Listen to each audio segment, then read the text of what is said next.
자, 1번에 공소시효에 관한 설명으로 틀린 것이 뭐냐? 예, 공소시효요. 그 기억번은 15년 남았네요. 15년.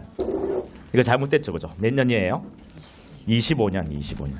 그러면 15라고 이렇게 오답을 그런 데도 다 이유가 있거든요. 개정 전에는 15년이었어요. 이게 25년으로 올랐거든요. 15라고. 지금은 이제 15라고 이렇게 오답을 걸 수도 있지만요. 이게 20년 그리고 30년 이렇게 이제 오답이 걸린 것도 있거든요. 이게 틀리게 출제를 할 때. 이렇게 15라는 이런 것은 오답이 걸리는 이유는 이전에 15년이었으니까. 그런데 지금 25년이잖아요. 5를 더하고 빼가지고 20년, 뭐 30년 이렇게 출제를 해요. 근데 이건 염두를 좀 안 해두면 갑자기 20년에서 20년인가? 30년인가? 갑자기 헷갈릴 수 있다는 거. 시험장에 가가지고 여러분에게 계속 많이 보고 많이 틀려보면 그런 실수는 없는데 뭐 그런 실수를 하는 친구도 있어요. 자, 이럴 때 우리 공소시효 중에서 가장 긴 거 이거라고 생각하시면 돼요. 우리 공소시효 기간은 5, 7, 10, 15, 25, 1, 3, 5라고 이렇게 했잖아요. 그죠? 25 이거라고 생각을 해두면 혹 헷갈리면 이제 그런 거 생각해 볼 수는 있잖아요. 자, 형법. 형법 하면 여러분 가중. 형법 가중 나오면요. 볼록이 배를 생각해 보세요. 이 볼록이 여기 나와 있는데 거기다 더 가중하면 터집니다. 터져. 그러니까 이건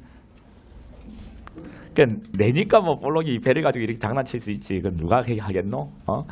그러면 인격 모독이다. 누가 내 이렇게 하니까 그건 너무 그건 너무 그거 하는 거 아니냐? 아직 부족해요. 아직 나는 배가 고파요. 좀 더 이제 뭐 좀 더 획기적인 걸 해보려고 내가 하고 있는데 아직 멀었어요. 형법에서 형을 가중감기할 경우에는 가중감경하지 아니한 형, 아니한 형 이걸 가지고 해야죠. 자, 특가법이요. 특가법은요. 특가니까 가중한 거 이렇게 생각해도 되겠죠. 특가법은요. 우리 특별법이죠. 특별법은 가중감경을 해서 특별법상의 법정형이 나옵니다. 그래 가중감경한 법정형 맞죠? 디귿번에 자, 형이 가벼워졌답니다. 그래 형법 1조 2항이죠, 그죠? 형법 1조 2항에 자 가볍게 바뀌면 우리 재판시법이 적용되잖아요, 그죠? 그러니까 가벼운 법정형 이것을 가지고서 시효기간을 정한다. 그다음 포괄일제입니다. 포괄일제는 최종의 복무이탈 행위, 최종의 행위가 마칠 때부터 시효를 기산하는 거죠, 그죠? 그다음 미연번에 장기 5년 이상의 자격정지에 해당하는 범죄. 장기가 5년 이상이래요. 2년짜리 시효는 없습니다. 이전에 2년이었거든요. 개정 전에는 이렇게 오답을 거는 거예요. 오답을 거는데 다 이유가 있거든요. 이전에 2년, 개정 이후에는 3년, 1년 올랐습니다. 3년. 그다음 B번에 공범 1인 혹 기소자가 구성유가에 해당하는 이법 행위를 공동으로 하였다고 인정되기는 하나 책임조갈 이유로 무죄를 되는 경우는 달리. 자, 달리입니다. 달리. 범죄의 증명이 없어서 무죄다. 여러분 범죄의 증명이 없어서 무죄라고 한다면 진범 아닌 자를 기소한 거죠. 그러니까 진범에 대한 시효는 계속 진행하는 거예요. 그런데 이걸 바꿔볼게요. 책임 조각을 이유로 무죄가 확정됐다면 어떻게 돼요? 구성 요건에 해당하는 위법 행위를 공동으로 했고 책임 조각을 이유로 무죄가 확정됐다면 공범 맞아요. 공범 1을 기소했으니까 다른 공범에 대한 시효가 정지된단 말이에요. 자, 이 내용은 검찰 7급에서만 2번에 걸쳐 나왔습니다. 7급에서만. 이제 2번에 걸쳐 나왔으니까 충분히 내려올 수 있습니다, 여러분. 내려올 수 있어요. 그러니까 책임 조각을 이유로 무죄가 확정됐는지 범죄의 증명이 없어서 무죄가 확정된지를 잘 비교해 보시기 바랍니다. 그 다음 2번에 공창 일본주의에 관한 설명을 옳지 않은 것이 뭐냐. 자, 1번이에요. 1번. 거기. 자, 1번을 푸는 방법은요, 여러분, 우리 전과나 소년부 송치처분 직업없음 이것을 가지고 물어보는 파트는 딱 3개밖에 없어요, 여러분들. 그러니까 직업, 여기 뭐가 나왔습니까? 과거 소년부 송치처분 받은 사실 직업이 없다는 것. 소년부 송치처분 직업이 없어 뭐 전과. 자, 이런 게 나오면 물어보는 건 딱 3개. 피고를 특정하는 방법이 된다는 것. 일본주의 위반 아니라는 것. 무죄충원칙 위반 아니라는 것. 나는 뭐 2개는 기억해도 3개까지는 기억 못한다. 그러면 이제 특정 O 뭐 위반 X 이렇게 얘기해도 돼요. 특정 O 위반 X. 위반 X. 위반이다 하면 틀립니다. 위반 아니에요. 그 앞에 나오는 내용은 당연히 일본주의 위반인가 무죄충원칙 위반인가 이거 나오겠죠. 그리고 1번에 위반된다 바로 X. 그러니까 문제를 푸는 방법까지 나중에요. 여러분이 이제 조금 뒤에 우리 알짜 들어갈 거냐. 알짜. 우리 다른 별 문제. 그다음에 우리 전범위 동형모사 모의고사 들어갈 거 아니에요. 그러면 그 전까지는 이론적인 틀을 상당히 다 넓혀 놓는 거예요. 그러면 지금 S클래스에서 이제 기출문제 하고 있잖아요.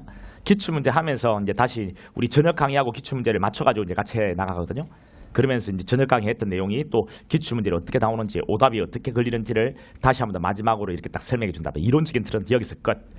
그런데 우리 단원별 알짜로 딱 들어가면 이제 그 좀 비교 붙어 있대요. 알짜하고 우리 전범위로 들어가면 그때는 문제 푸는 그때는 여러분 지문을 가지고 이해시키는 게 아니고요. 그게 다 되어 있으니까 이제는 문제를 빠르게 풀어내는 그런 연습을 시킨단 말이죠. 아주 기계처럼. 그때는 여러분이 딱 이 내용을 보면 이 자리 이렇게 탁탁 검토해가지고 넘어가는 거란 말이죠. 그렇게 계속 반복을 한단 말이에요. 이론적인 설명이 아니고. 그렇게 해서 여러분 그게 기계처럼 만들어가지고 보내는 게 학원이 하는 일이니까요. 또 강사들이 하는 일이니까. 여러분 꾸준히 하는 그 단계대로 쭉 따라와 보시면 충분히 완성이 돼요. 자, 그러니까 여기 과거 선후부 성질처분 딱 나오면 맨 뒤로 가서 위반된다 바로 X. 다른 거 보는 거 아니거든요.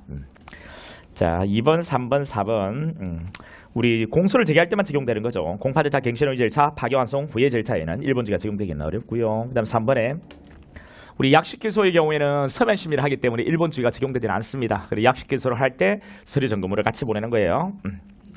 자, 이것이 1번주의 위반되지는 않는다. 그렇죠. 그 다음 우리 동기 나옵니다. 동기. 동기. 우리 수험법 전체를 통틀어서 동기가 나올 수 있는 것, 동기가 키워드가 돼서 나올 수 있는 건 딱 두 군데거든요. 이런 나중에 딱 다 잡아드린단 말이에요. 여기에 동기가 하나 나옵니다. 동기를 기재하면 1번주의 위반인가? 1번주의 위반 아니죠. 어떤 동기를 기재하는 건 1번주의 위반이 아니라는 게 판례입니다. 그 다음에 나머지 하나는 우리 아직 공부 안 했어요. 나중에 공부하고 나서 말해드릴게요. 그 다음 3번 관할의 병합심리 절차. 우리 관할 병합심리. 자, 잘못된 것인데 여러분 이 사물관할은 같지만 토지관을 달리하는 수개 1심 법원들의 관련 사건이 계속된 경우에 고법이 같은 경우에는 고법이 다른 경우에는 대법원이다. 토지관할을 달리하는 수개에 관련 사건이래요. 수개에 관련 사건. 여러분 아주 간단한데 여러분 사물관할을 갖고 토지관할을 달리하는 수개에 관련 사건. 관련 사건은 1인 위반 여러 개의 범죄. 이게 관련 사건이거든요. 또 이거 말고도 뭐 있지만 여러분이 만약에요. 여러분이 대구에 있어서 사람을 때리고 그 다음 그 위에 대전에서 사람 때리고 그 위에 서울에서 사람 때리고 그 다음 광주에서 사람 때리고 다시 부산에서 사람 때렸다 라고 하면 여러분 1인 위반 여러 개의 범죄 맞죠? 이게 전부 다 관련 사건이에요. 자, 이것은 부산에서 사람 때린 거 부산에 단독에 기소하고 대구 단독 기소하고 대전 단독 기소하고 서울 단독 기소하고 광주 단독 기소하고 이렇게 해가지고 돌아다니면서 전국을 돌아다니면서 재판 받으시면 돼요. 그런데 어차피 여러분이 범한 범죄니까 그냥 이 모두를 다 모아서 어디에 이곳들 중 아무 곳이나 기소해도 되거든요. 또 어떻게 해도 돼? 먼저 대구 것은 대구에 먼저 기소해놓고 재판 진행 중에 뭐 부산 거, 대전 거, 서울 거, 광주 것을 뒤늦게 대구에 기소해도 돼요. 그리고 같은 법정에서 5개를 심리해도 되지만 따로따로 심리해도 돼. 월요일은 대구 거, 화요일은 뭐 부산 거, 수요일은 뭐 대전 거, 목요일은 서울 거, 금요일은 광주 거 이렇게 각각 따로따로 대구에서 심리해도 되고요. 병합 심리를 할 필요 없거든요. 자, 이런 것들. 근데 여러분이 만약에 각각 따로 기소돼 있다. 근데 전국을 돌아다니면서 재판받기 싫다. 그러면 모아달라고 신청하시면 됩니다. 어디에 신청해야 될까요? 이것들의 고등법원이 전부 다 같다면 고등법원에 신청할 건데 지금 고등법원이 다 다르죠. 광주에는 광주고법이 있고 뭐 부산에는 부산고법이 있고 대구에는 대구고법이 있고 대전에는 대전고법이 있고 서울에는 서울고법이 있으니까요. 고법이 다 다르죠. 그래 어디에? 고법 위에는 고법을 아우르는 것은 대법원 한 곳밖에 없죠. 예, 대법원에 신청하는 겁니다. 대법원에. 그 대법원에 신청하면 대법원이 야 대구 네가 해 라고 결정하고 자 우리 뭐 대전이든 광주든 부산이든 뭐 이렇게 다 알려주면요. 서울이든 알려주면 여기서 전부 다 어디로 보낸다고요? 다 사건을 소송 서류들을 전부 다 어디로? 대구로 보내주면 이제 대구에서 여러분들이 이동하지 않고 재판 받으실 수 있거든요. 그러면 고법에 신청하는 사례를 한번 예를 들어볼까요? 고법에 여러분이 김천에서 사람을 때리고 영덕에서 사람을 때리고 그 다음 포항에서 사람을 때리고 대구에서 사람을 때렸다 한번 해볼게요. 여러분이 그 반경이 그리 넓지 않다 그자이? 조금 전에 때린 놈은 전국을 돌아다니면서 때리는데 여러분 이 지역에서만 사람을 때리네. 이렇게 때렸다면요. 대구에서 사람 때린 것은 대구 본원의 단독에, 그 다음 영덕에서 때린 것은 대구지방법원 영덕지원에, 그 다음 김천지원에, 포항지원에 다 기소가 돼 있을 거란 말이죠. 돌아다니면서 재판받기 싫다 하면 어디에 신청한다고요? 이것들의 전부 다 고등법원 어딘데? 대구고법이거든요. 예, 대구고법에 신청합니다. 고법 관할을 같이 하면 고법, 달리하면 대법원이요. 알겠죠? 이렇게. 엄청 어려워하시잖아요, 여러분들. 엄청 어려워하시네. 안 하니까 그렇습니다. 안 하니까. 내가 점심 먹을 때 여러분들이 그거 한 번만 이렇게 해보시면 돼요. 여러분 친구들하고 네가 여기 이곳에서 범죄를 뭐 했어? 그러면 어떻게 재판받아? 여러분 친구한테 물어보고 친구 답하는 거 들어보고 이 새끼 이거 아니잖아. 이렇게 해가지고 여러분까지 이야기해보면 아유 따로 공부할 필요 없다니까요. 저녁에 막 책 보면서 이렇게 공부할 필요 없다니까요. 그러니까 조금만 합리적으로만 딱 생각을 하면요, 엄청 쉽게 할 수 있다고요. 엄청 쉽게. 밥 먹으면서. 이게 오늘 어려운 친구들은요, 이 관할 아마 어려웠을 거야. 어려운 친구들은 오늘 뭐 점심 먹으면서 옆에 같이 친구들이랑 점심 먹으면요, 한번 해보세요. 나는 혼자 밥 먹는데요. 하면 혼자 한번 해보세요. 혼자. 내가 이것에 범죄를 왜 했다 하면 어디 재판 받을 건지. 그래 모르겠다 하면 그 그림 그려가지고 했던 그 고민을 나한테 와서 이야기해 보시라고. 내가 이렇게 되는 거 아니냐 하면은 그냥 여러분 것이 된단 말이에요. 이 땐때란 것들아. 한 번만 해보시면 되거든요. 자, 이번에 사물관할을 달리하는 수계에 관련 사건이 각각 합의와 단독 판사에게 있을 때는, 여러분 사물관할을 달리하는 수계에 관련 사건이 합의와 단독 판사에게 있을 때, 그때는 합의부가 직권으로 병합심의 결정을 할 수 있죠. 토지관할을 달려도 가능합니다, 여러분. 그러니까 여러분이 이런 거죠. 여러분이 대구에서 강도를 강도, 그리고 광주에서 사람을 때렸다. 이런 경우에 토지가 다르죠.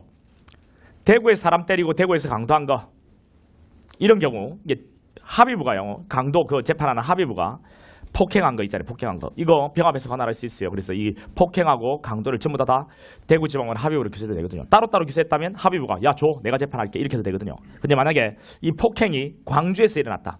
토지가 다르다. 이래도 똑같습니다. 대구 합의부는 광주 단독한테 야 줘, 내가 재판할게, 이렇게 해서 모아서 같이 재판해도 되거든요. 그런 이야기죠. 토지관할을 달리하면 병합하에 심의할 수 없다 했으니까 틀려요. 그 다음 3번에 사물관할을 달리하는 수계에 관련 항소사건이 각각 고법과 지방법원 합의에 계속된다. 자, 사물관할을 달리하는 여러 개의 사건이 이제 2심 재판 계속 중이면 2심. 한 개는 고법에, 한 개는 지법항소부에. 누가 이미 세? 고등법원이. 그리고 고등법원이 직권으로 병합심의 결정을 할 수 있는 거죠. 병합하에 심의할 수 있다 맞고. 그다음 4번에 사물관할은 같이 하나 토지관할을 달리하는 수계의 관련 사건이 각각 다른 법원에 계속된 때, 사물관은 같고요. 토지를 달리하는 여러 개의 사건이 각각 다른 법원에 기소가 되어 있다면, 각각 다른 법원에 기소되어 있다면, 이런 경우에는 신청을 해야죠. 어디에? 공통되는 직권 상급법원에. 한 개의 법원 하여금 병합하게 심의하게 할 수 있는 거죠. 그렇죠? 여러분 앞번에 이 사례가 뭔데요? 여러분이 어디에? 앞번에 제가 금방 이야기했던 대구에 사람 때리고 영덕에 사람 때리고 김천 사람 때리고 포항 사람 때린 이 경우 이야기했고요. 또 앞에는 어떤 사례 이야기했어? 부산에서 때리고 대구 때리고 대전 때리고 서울 때리고 광주 때리고 뭐 이런 경우죠. 이런 경우는 어디에 신청한다고요? 각각 기소가 돼 있다면 공통이 되는 직권상급법원 됐죠. 고법 관할을 같이 하면 고법에, 달리하면 대법원에. 그 이야기죠. 그래서 병합하에 심리하게 할 수 있는 거잖아요. 4번에 다음 중 법원의 관할에 관한 설명을 가장 옳지 않은 것은 3번이에요. 토지 관할의 기준은 범죄지, 피고인의 주소구서, 현재지. 자, 여기 조심해야 될 것은 범죄지는 전부 또는 일부요. 그 다음 주소구서, 현재지는 누구의? 피해자의, 피고인의? 피고인 제대로 들어있죠. 범죄지는 사실의 전부 일부가 발생한 장소로서 이 범죄 실행 장소는 물론 결과 발생 장소를 포함하나 공모공동정범 같은 경우에 공모지는 범죄지에 포함되지 않는다. 공모지도 범죄지에 포함되죠. 다음 5번에 형사소송 절차에서 법원의 관할에 관한 설명 중 가장 옳지 않은 게 뭐냐? 1번이에요. 자, 법원은 피고인이 그 관할 누이에 현재하지 아니하는 경우에 특별한 사정이 있으면 결정으로 사건을 피고인의 현재에 관한 동급법원에 이송할 수 있고, 합의후 관할 사건이 공장 변경에 의해서 단독 판사가 하는 사건으로 변경된 경우에 법원은 결정으로 관할권 있는 단독 판사에게 재배당해야 한다. 틀리죠, 여러분들. 자, 이거 있잖아요. 합의부 사건으로 기소가 됐는데 합의부 사건으로 이것을 뭐로? 단독 사건으로 공장 변경을 신청했다는 게 단독으로. 이런 경우에 자, 합의부는요, 지방법원의 합의부는 자, 자기한테 이 사건이 잘못 배당되었다. 이게 차고 배당. 여러분 법원에 기소가 되면요, 우리 대구지방법원도 합의부가 여러 개가 있거든요.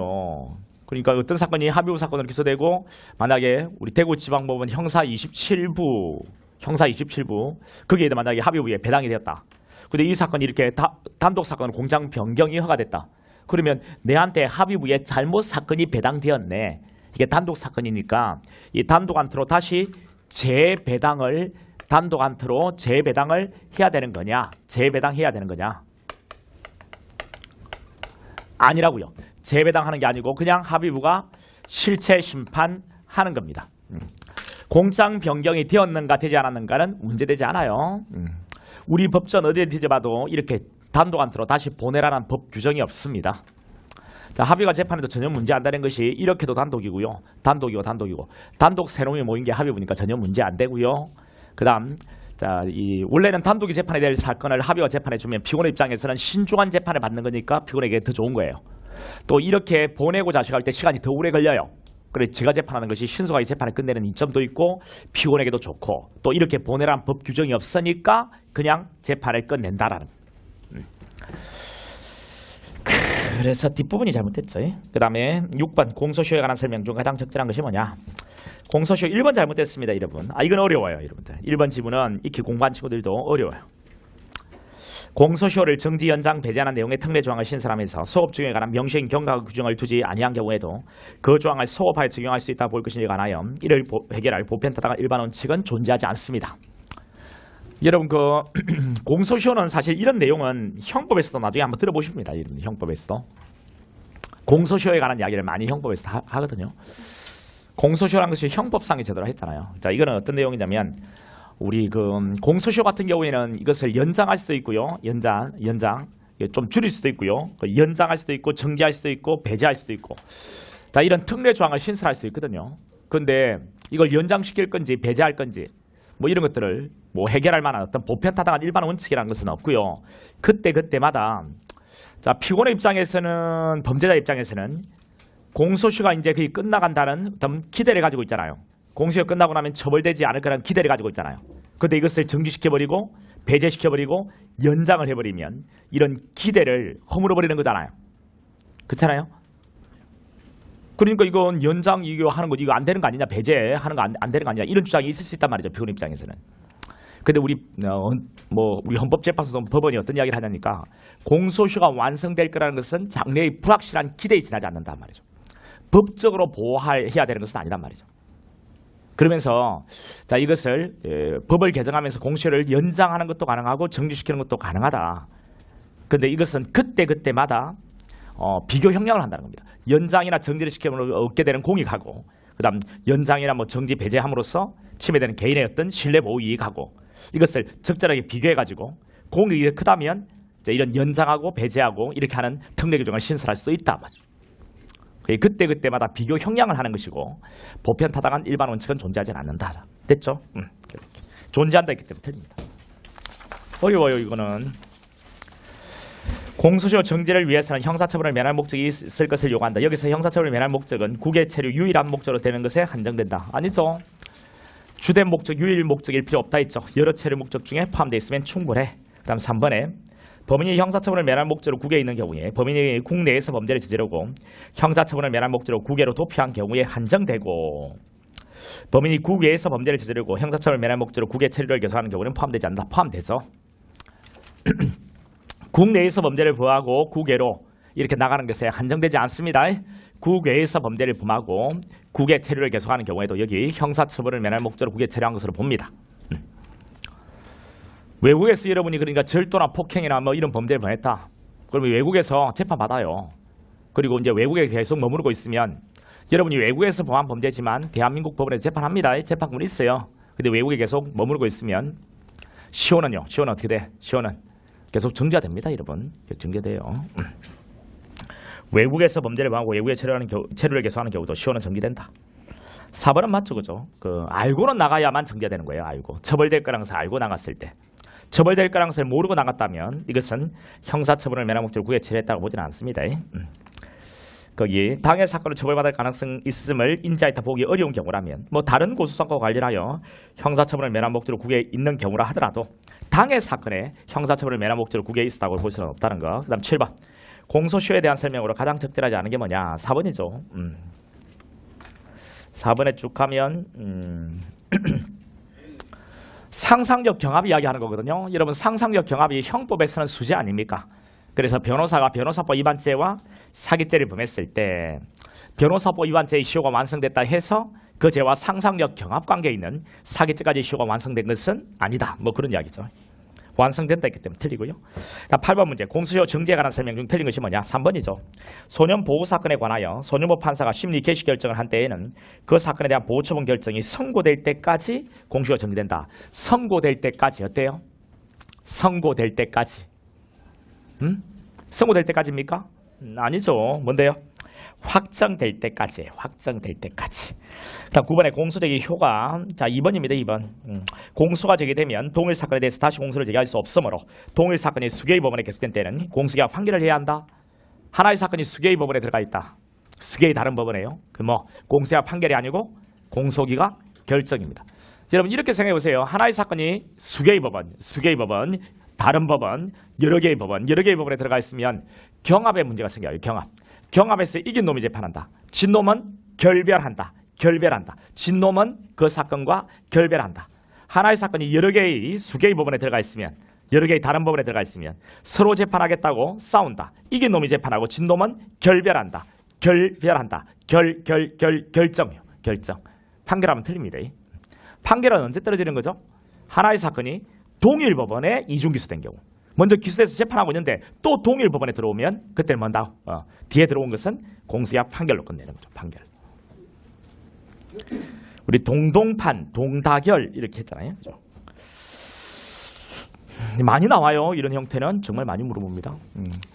자, 우리 이중결혼 하면 안 되잖아. 이중결혼, 그렇지? 한 놈은 한 여자하고 결혼해야 돼. 한 여자는 한 놈하고 결혼해야 될 거 아니냐, 그렇지? 근데 이중으로 결혼했다면 한 놈하고는 뭐 결별이 되는 거잖아요. 한 놈하고는 결별이 되잖아요.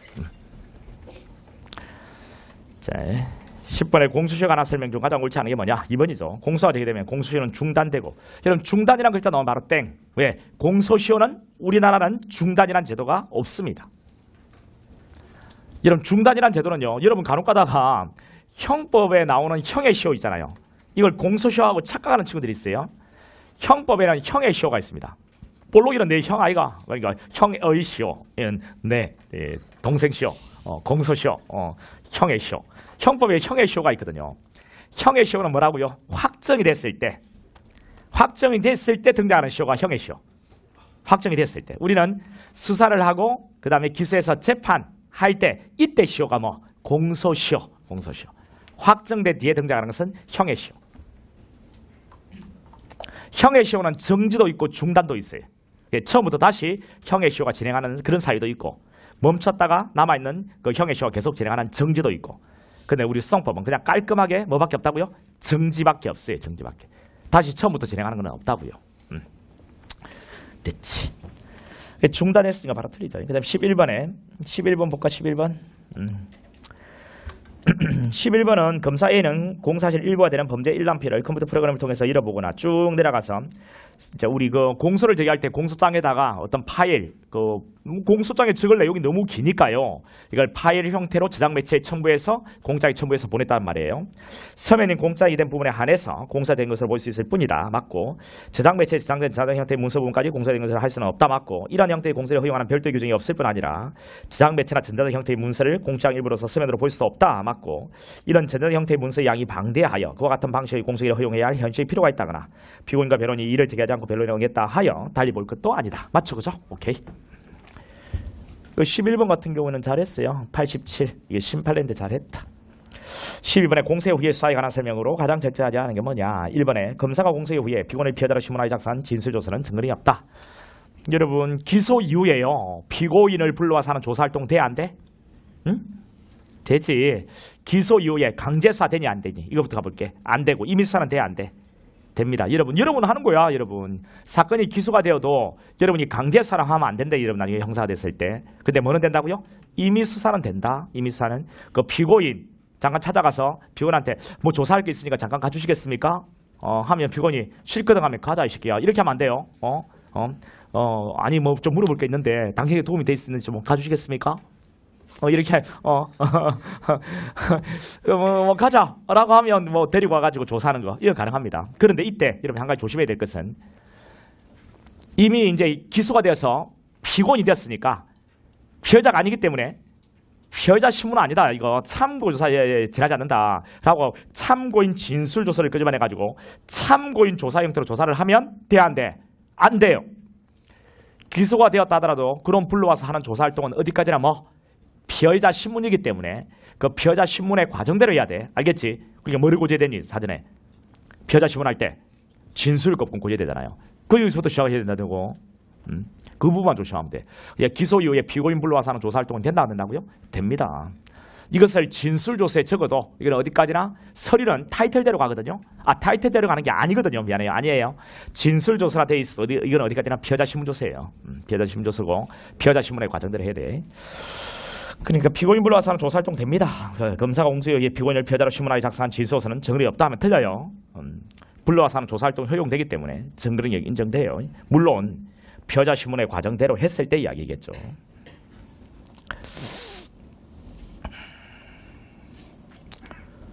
이번 같은 경우에는 검사 또는 사기원이 피고인에 대한 구속영장 집행하는 경우에 필요한 때 영장 없이 구속 현장에서 압수색 검증할 수 있다. 그렇죠. 이는 기소 이후에 대물적 강제수사가 안 되는데 안 된다라고 보는 입장에서도 허용하는 경우가 바로 이거죠. 피고인 구속하러 갔을 때 피고인이 칼 들고 저항하면 이것 빼앗는 거. 이거는 수사에 속하는 처분이라고 했잖아요. 이런 거는 됩니다. 그리고 번복하는 증언을 받아내는 거. 번복 증언 받아내는 거. 우리 번복 증언 받아내는 것은 자 이것은 수사 활동으로 허용돼 안 돼? 안 됩니다. 이건 위법 수집 증거죠. 증거력이 없다 맞잖아요. 그 다음 여러분 4번 같은 경우에 우리 압수 영장 집행할 때 피처분자가 현장에 없거나 현장에 그를 발견할 수 없는 경우도 영장이 현실적으로 불가능한 경우에는 제시하지 않은 채 압수색을 하더라도 위법하다 볼 수는 없다. 그렇죠 여러분들. 영장을 반드시 사실을 제시해야 되는데 이거는 제시 가능한 상황을 전제로 해요. 피처분자가 현장에 있을 때 이야기라고요. 자, 13번에 공장 기재 사항 등에 관한 설명을 옳지 않은 것은 1번이죠.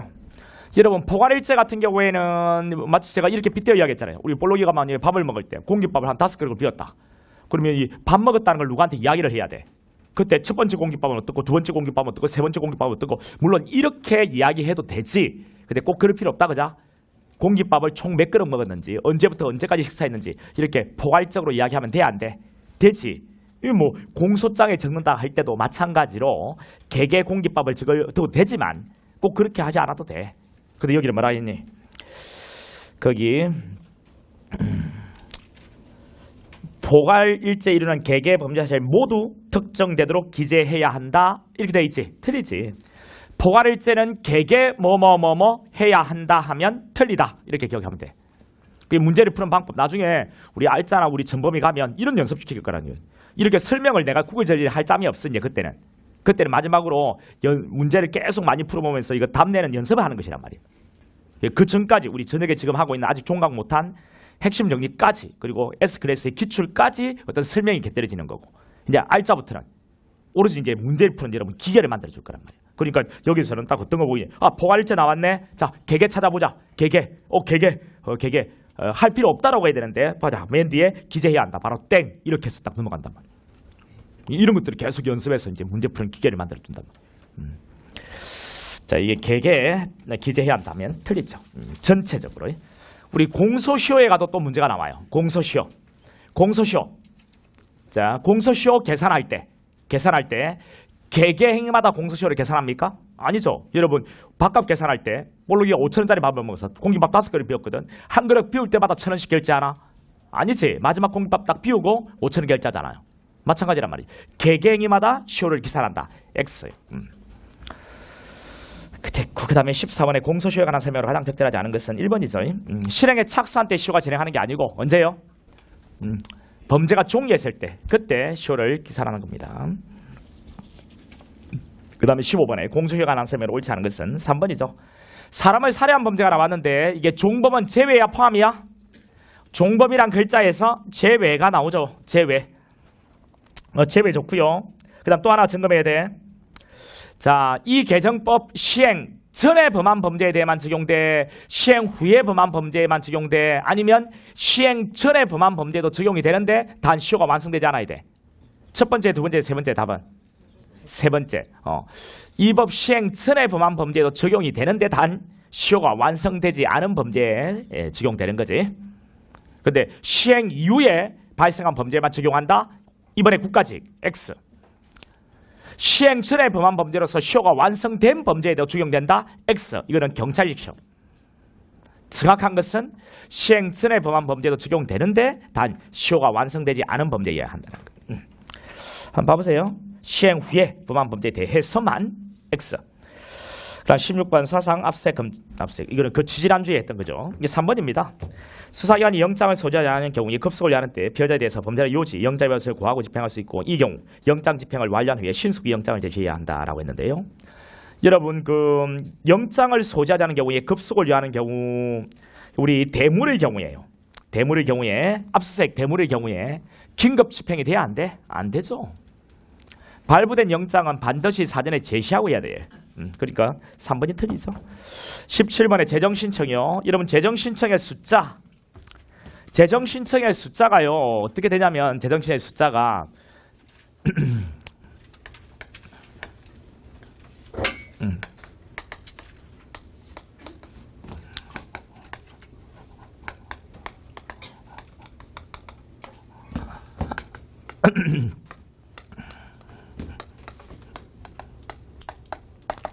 재정신청의 숫자가 이래. 어느 특정 파트의 숫자만 가지고 물어보는 파트가 두 군데가 있거든요. 그게 하나가 재정신청이고요. 또 하나는 어디냐면 바로 이거예요.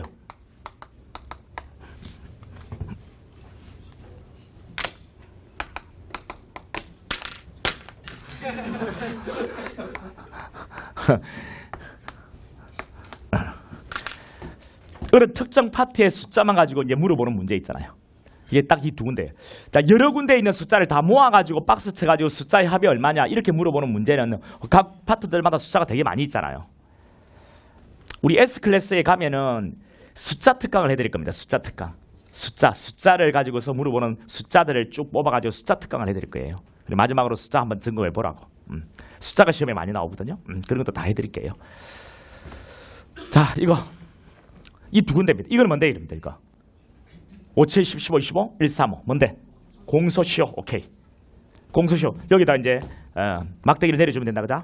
쭉 내려주고 쭉 내려주면 되잖아요. 그렇죠? 이거는 뭔데? 자, 이것은 유기징역 유기건고. 이거는 뭔데요? 이건 자격정지. 자, 이거는 뭔데요? 벌금. 이거는 뭔데요? 구가몰. 그다음 이거는 뭔데? 이거는 무기. 이거는 뭔데? 사형. 자, 시효 이야기고요. 그다음 이게 재정신청이면 재정신청. 자, 검찰 항고를 제기했는데 고검장이 3달이 지나도록 아무런 말을 안 할 때. 그다음 공소시효가 30일밖에 남지 않았을 때. 자, 이런 경우에 재정신청은요. 공소시효 만료일 전날까지. 나머지는 재정신청은요. 10일 이내 재정신청 제출해야 되죠.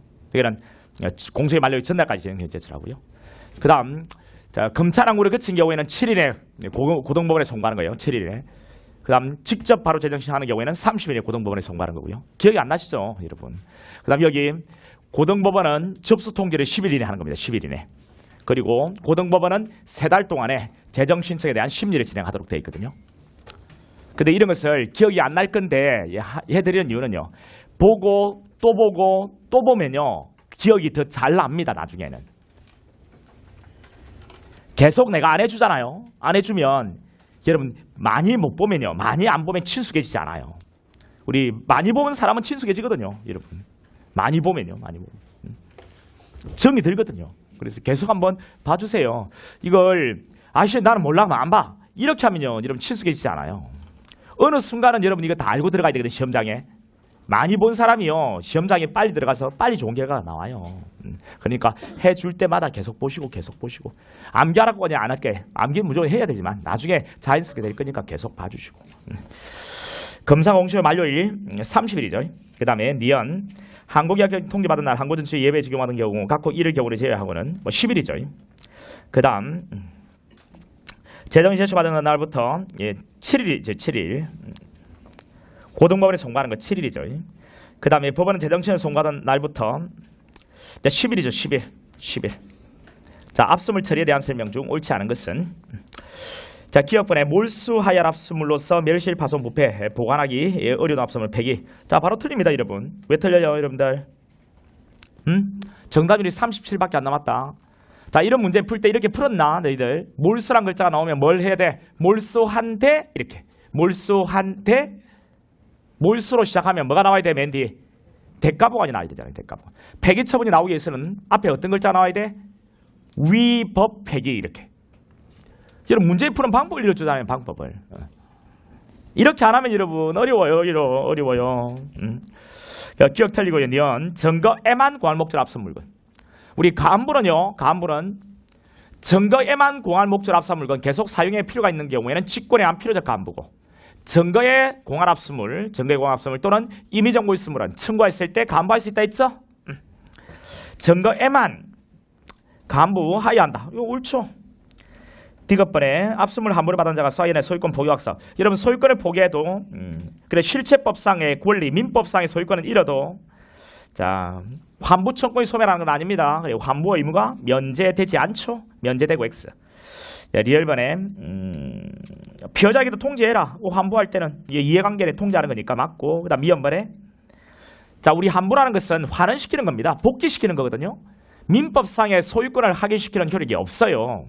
따라서 이해관계인은 환부받은 자에게 민사소송을 통해서 자기 권리를 주장하는 것은 얼마든지 가능해. 영향을 미친다 있기 때문에 틀리죠. 미치지 않아요.